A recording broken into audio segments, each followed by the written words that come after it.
Oke, ketemu lagi dengan Edwin di channel analisis laporan keuangan. Untuk kali ini saya membahas Duti, ya, Duta Pertiwi. Kita lihat ya kinerjanya bagus gak berdasarkan laporan keuangan 2025 Q3-nya dari sudut pandang saya. Oke, kita langsung aja ya ke analisis. Nah, untuk Duti gitu ya, kita seperti biasa cek dulu untuk riwayat pembagian dividennya.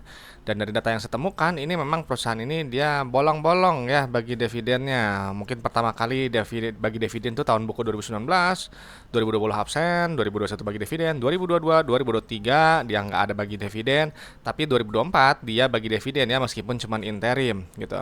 Nah, kalau misalnya riwayat pembagian dividennya seperti ini gitu ya, itu buat saya nggak menarik gitu ya, belum memenuhi syarat saya gitu. Kalau saya perlu yang 3 tahun ke belakang benar-benar rutin bagi dividen ya, artinya bisnisnya itu stabil gitu, ada nilai tambah yang dibagikan kepada kita pemegang sahamnya. Nah, jadi kalau ini cuman baru sekali lah interim ya, meskipun juga sebenarnya ini nggak memenuhi syarat ya, saya biasanya harus yang cash dividend ya, jadi pas setelah selesai akhir tahun buku.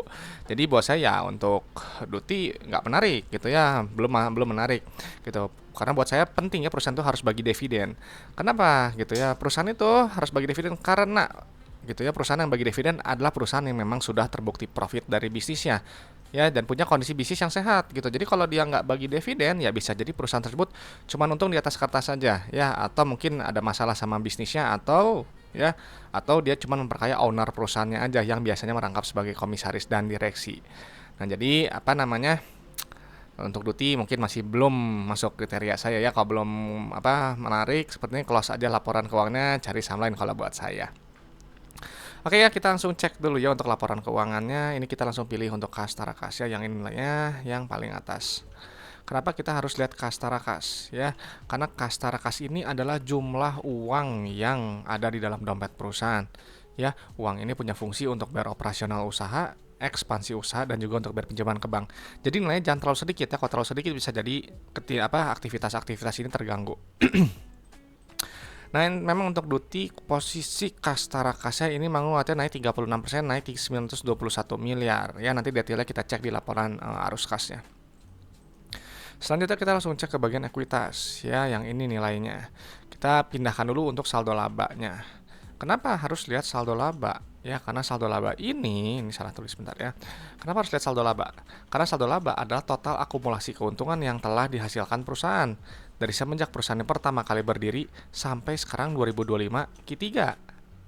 Ya, dan untuk Duti nih ya, kita sambil dipindahkan datanya, dia dari dulu pertama kali berdiri sampai sekarang 2025 Q3 telah menghasilkan total profitnya 9,2 triliun. Ya, secara saldo laba ini bagus ya, nilainya positif, dia harusnya bisa bagi dividen gitu. Cuman kembali lagi tanda tanya, kenapa kok nggak bagi dividen gitu ya? Bisa jadi mungkin kasnya nggak stabil gitu. Jadi buat saya perusahaan yang nggak bagi dividen ya, kalau dia untung cuman untung di atas kertas aja gitu ya, nggak ada keuntungan yang nyata. Oke, selanjutnya kita langsung cek ke bagian ekuitas milik ya, yang ini nilainya. Oke, kita pindahkan dulu. Ya, sebentar. Oke. Nah, ini kita lihat ya. Ini lihat nih, rasio saldo laba terhadap modal awal ini 2,23. Artinya perusahaan ini telah menghasilkan total profitnya sebesar 2,2 kali modal awalnya. Ya, jadi kalau teman-teman punya bisnis modal 1 miliar, itu telah profitnya 2,2 miliar. Ya, jadi ini bagus, sudah balik modal gitu. Dan memang secara PBV ini memang cukup murah ya, dia di PBV 0,76 dengan potensi profit 31% kalau mencapai ke PBV 1. Dan mungkin nilai bonusnya dia udah dihargai di bawah saldo labanya ya, jadi di 0,88. Jadi saya rasa sih dengan harga 0,7 ya terlihatnya cukup murah gitu ya. Tapi ingat ya, jangan terpaku sama PBV, karena PBV ini banyak value trapnya ya. Kita cek dulu untuk profitabilitas ya. Kita lihat dari pendapatan usahanya dulu ya. Nah, ini gitu ya, kenapa harus lihat pendapatan usaha gitu ya, para revenue-nya. Revenue ini dia adalah pos keuangan yang menunjukkan pertumbuhan perusahaan. Ya, jadi perusahaan yang baik ya dia akan cenderung bertumbuh gitu ya, artinya barang atau jasa yang dijual perusahaan itu dibutuhkan oleh pasarnya, dibutuhkan oleh konsumennya. Dan memang untuk kinerja pendapatan ini turun sekali ya terlihatnya ya, dia turun 46% gitu. Jadi kalau dia turun seperti ini, saya asumsikan mungkin produk barang atau jasa ya, ini kan pengembang itu ya, pengembang properti ya, mungkin lagi kurang menarik aja ya di mata konsumennya. Sesimpel itu aja kalau buat saya. Nanti pendapatannya dikurangi oleh harga modal barang atau jasa, dikurang dapat laba bruto. Ya, yang ini nilainya. Nah, harus lihat ya laba bruto ini. Kenapa? Karena laba bruto ini untuk melihat inti efisiensi perusahaan. Ya, dan juga untuk melihat kemampuan perusahaan menempatkan harga jual barang atau jasanya di atas harga modalnya lewat gross profit margin. Ya, ini kita lihat nih 69%. Artinya kalau teman-teman menjual barang ya atau jasa lah 100.000, itu ambil laba kotoran 69.000. Nah, 31 ribunya itu adalah harga modal barang atau jasanya. Ya, jadi ini sebenarnya dia baik ya, dia mengambil katakanlah hampir 2 kali harga modalnya gitu apa kalau setelah jual barang. Nah, nanti gitu ya kita harus lihat gitu ya, mencari perusahaan itu sebaiknya ya cari laba bruto yang setinggi mungkin ya, gross profitnya setinggi mungkin gitu. Kenapa? Karena semakin besar laba bruto gitu akan semakin besar juga laba bersih, karena si laba bruto akan dikurangi oleh beban operasional, non operasional, dan juga beban pajak ya. Nanti akan keluar laba bersih gitu ya, yang ini nilainya mana. Nah, ini nih gitu. Nah, ini gitu ya, laporan laba bersih ini itu adalah inti dari laporan laba rugi. Ya, perusahaannya untung atau enggak. Dan ini kita lihat ya gitu ya. Ini pendapatan turun, laba brutonya turun, laba bersihnya turun 72% juga. Ya, jadi ini cukup anjlok untuk kinerjanya. Dan secara PER ya wajar sekali dia dihargainya sangat mahal ya, 31 kali ya. Teman-teman harus tahu kalau PER itu adalah jumlah waktu dalam satuan tahun untuk balik modal berdasarkan EPS-nya. Jadi kalau beli Duti gitu ya dengan PER 31 gitu, artinya ya holding PER itu 31 tahun ya. Gitu. Jadi agak lama gitu ya, kurang profitable gitu ya, kemahalan. Nah, makanya kenapa banyak investor yang mencari PER itu di bawah 10 ya, di bawah 5 kalau bisa gitu. Nah, selanjutnya kita langsung cek ke bagian laporan arus kasnya. Ya, di laporan arus kas ini memang dia sedikit berbeda dengan laba rugi ya, karena laba rugi ini ya saya sih dia kan sifatnya akrual ya, jadi kalau buat saya ya cuman dicatat di atas kertas saja ya. Jadi makanya dia perlu divalidasi ya, terutama pendapatannya di penerimaan kas ya, nilainya yang ini yang paling atas. Pindah. Nah, jadi kalau penerimaan kas ini dia menghitung jumlah uang yang customer bayar ke perusahaan.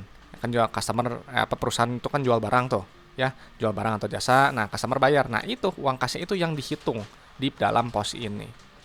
Ya, nah, ingat, lihat ini ya, ada rasio penerimaan kas terhadap pendapatan. Ini nilainya 106%. Ya, dia jauh lebih baik dibandingkan periode sebelumnya. Nah, ini gini, kalau 76% ya yang periode sebelumnya. Artinya kalau teman-teman jual barangnya 100 juta gitu atau jasa 100 juta, customer-nya bayar cuma 76 juta. Ya, nah 24 juta itu berubah jadi piutang yang harus ditagih. Gitu ya, berbeda nggak kayak sekarang, ini 106 juta, artinya customer bayar lebih besar 6 juta gitu kalau misalnya harganya 100 juta gitu ya. Jadi penerimaan kas itu harus tinggi ya, karena si uang kas tadi kan punya fungsi untuk bayar operasional, ekspansi, dan juga untuk bayar pinjaman ke bank. Nah, jadi memang kalau misalnya secara sekilas sampai pos penerimaan kas gitu, saya melihat Duti ini ya bisa dibilang cukup wajar lah, dia dividennya nggak rutin. Kenapa? Karena arus kasnya nggak stabil. Penerimaan kasnya yang rendah seperti ini ya menyebabkan posisi kasnya jadi kurang solid.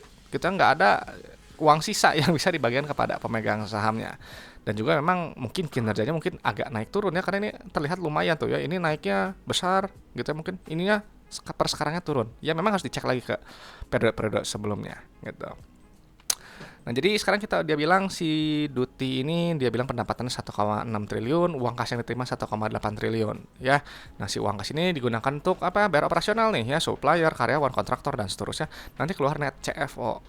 Ya, dan ini ternyata terjawab. Gitu. Terjawab kenapa? Gini.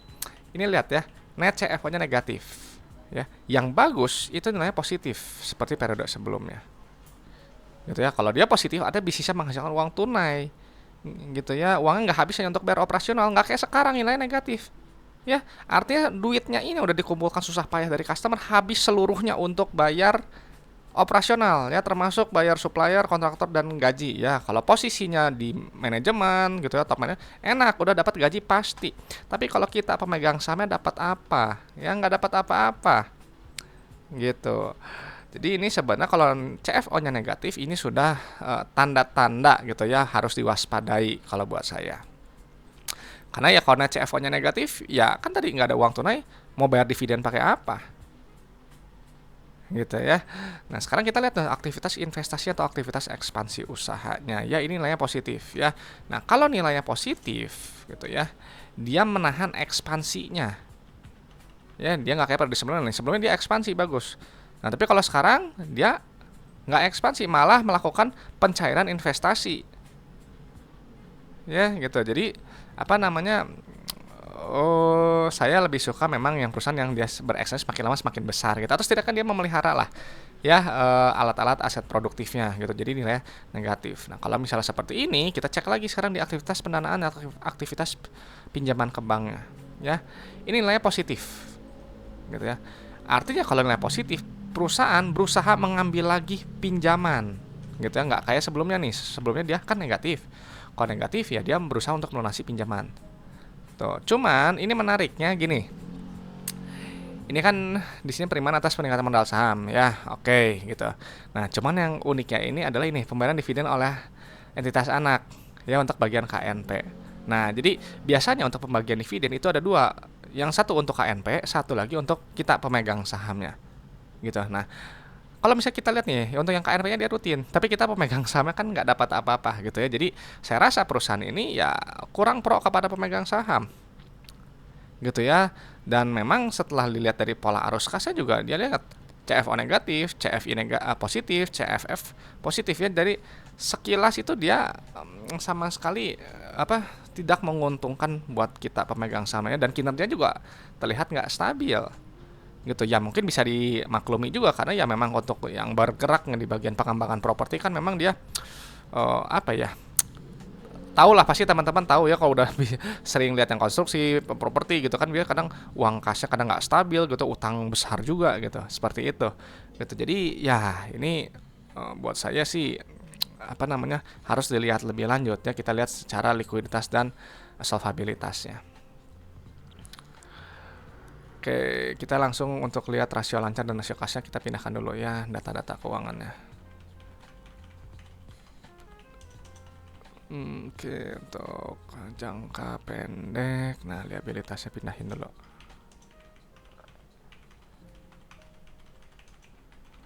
Oke, dan ini kita lihat memang sebenarnya rasio lancarnya bagus ya, dia 3,8, rasio kas juga kuat nih 1,62. Jadi dia bisa melunasi hampir seluruh apa liabilitasnya langsung lunas semua ya.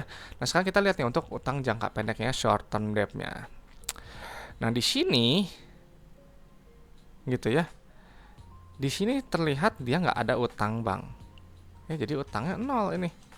Jadi ini sebenarnya bagus gitu ya. Dia nggak ada utang gitu ya. Jangka panjang juga nggak ada utang juga gitu ya. Tapi kalau kita secara DER, coba ya kita pindahkan dulu. Sebenarnya perusahaan terlihat apa ya, cukup menarik ya. Menariknya gini, menarik untuk belajar ya. Ini kita lihat ya nih.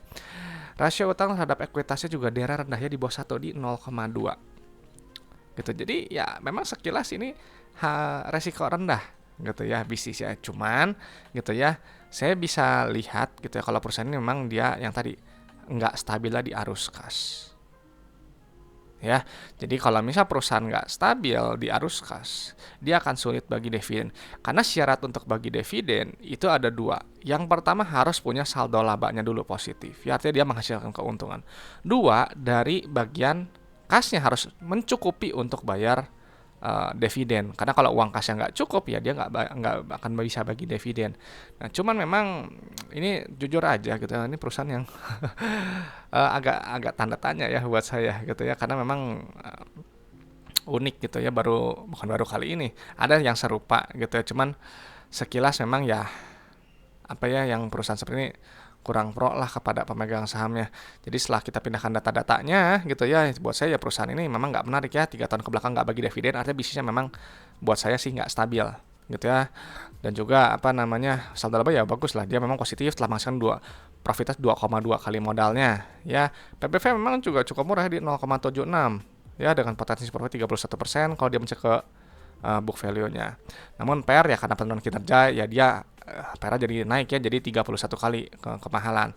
Nah, cuman yang perlu diperhatikan adalah pola arus kasnya ya. Ini kan CFO negatif, jadi udah kode negatif seperti ini, terus ini plus kemungkinan besar ya bisa dipastikan kalau buat saya ya ini nggak akan bagi dividen untuk di tahun buku 2025-nya gitu ya, karena nggak ada uang sisa gitu ya. Bisnis juga kan tadi CFO-nya negatif, jadi habisnya untuk bayar operasional.